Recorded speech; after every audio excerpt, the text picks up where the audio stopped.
Descubrimiento, núcleo atómico, 1911. Demostró que el átomo tiene un núcleo central muy pequeño, denso y con carga positiva, donde se centra casi toda su masa. Tipos de radiación. Clasificación de la radiación en tres tipos: alfa, partículas con cargas positivas; beta, electrones con cargas negativas; gamma, radiación electromagnética de alta energía. Transformación de elementos. Descubrió que los elementos radiactivos pueden transformarse en otros elementos, introduciendo el concepto de transmutación nuclear natural. Descubrimiento del protón, 1917. Identificó el protón, una partícula subatómica con carga positiva que forma parte del núcleo atómico. Contexto histórico. Años clave. 1904. Thomson propone su modelo atómico, modelo del pudín de pasas. 1909. Rutherford, Geiger y Marsden realizan el experimento de la lámina de oro.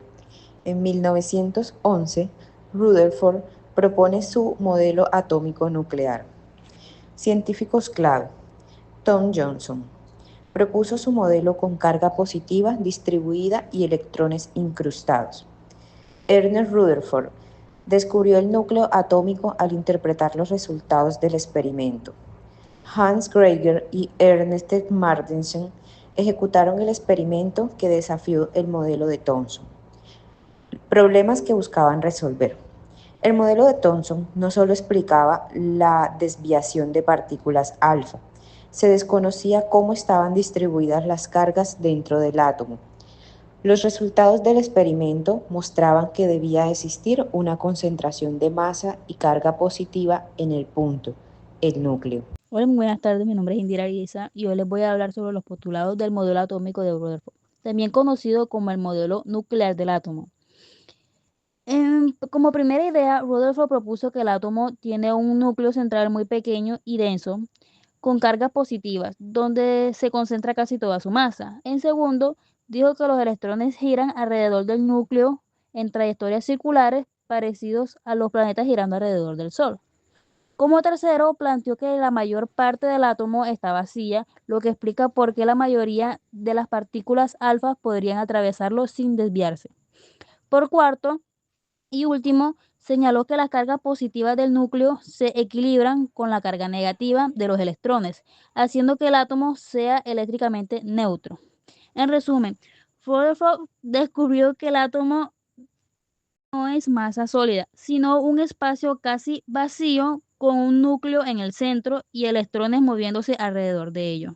El modelo de Rutherford se basó en el experimento de la lámina de oro, que mostró que el átomo tiene un espacio diminuto, denso y cargado positivamente, y que es mayormente espacio vacío, donde los electrones orbitales, la eliminación principal del modelo de Rutherford fue que la inestabilidad del modelo, según la física clásica, los electrones acelerados deberían impedir reacción y caer al núcleo, haciendo que los átomos colapsaran. Esto llevó al siguiente modelo de Bohr, que introdujo la idea de niveles de energía cuánticas para explicar la estabilidad atómica.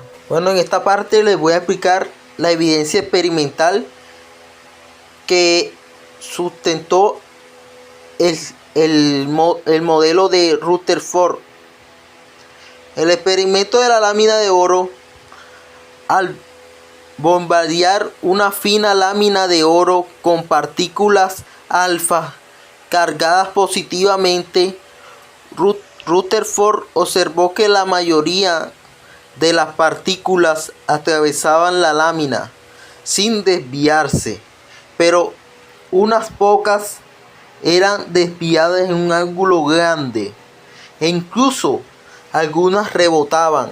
Limitaciones del modelo de Rutherford. Primero, no explica la estabilidad del átomo. Según las leyes del electromagnetismo, los electrones en movimiento deberían emitir energía continuamente y caer en espiral hacia el núcleo. El átomo colapsaría. Segundo, no explica la distribución de los electrones alrededor del núcleo, porque están a ciertas distancias o niveles. Tercero, no explica los espectros atómicos discontinuos. Rutherford no pudo justificar por qué los átomos emiten o absorben radiaciones en línea directa, como se observa en el espectro del hidrógeno. Cuarto, no explica las líneas espectrales características de cada elemento. Aplicación o ejemplo.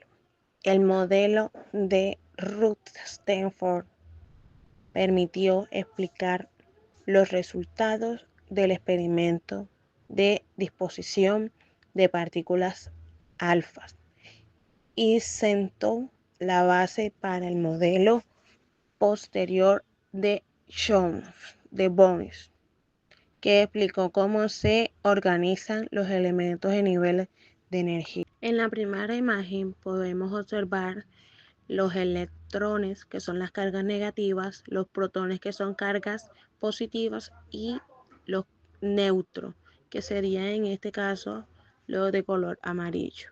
En la segunda imagen podemos observar dónde está el núcleo, que es de color amarillo, y el electrón que está alrededor del núcleo. Hola, buenas noches. Les vengo a hablar un poco por encima del análisis comparativo de los métodos atómicos. Empezamos en 1804, que fue planteado por John Dalton, y planteó principalmente que los átomos son invisibles, como se ven en la imagen. Hacemos un salto de tiempo a 1897, cuando Joseph John Thomson planteó que los átomos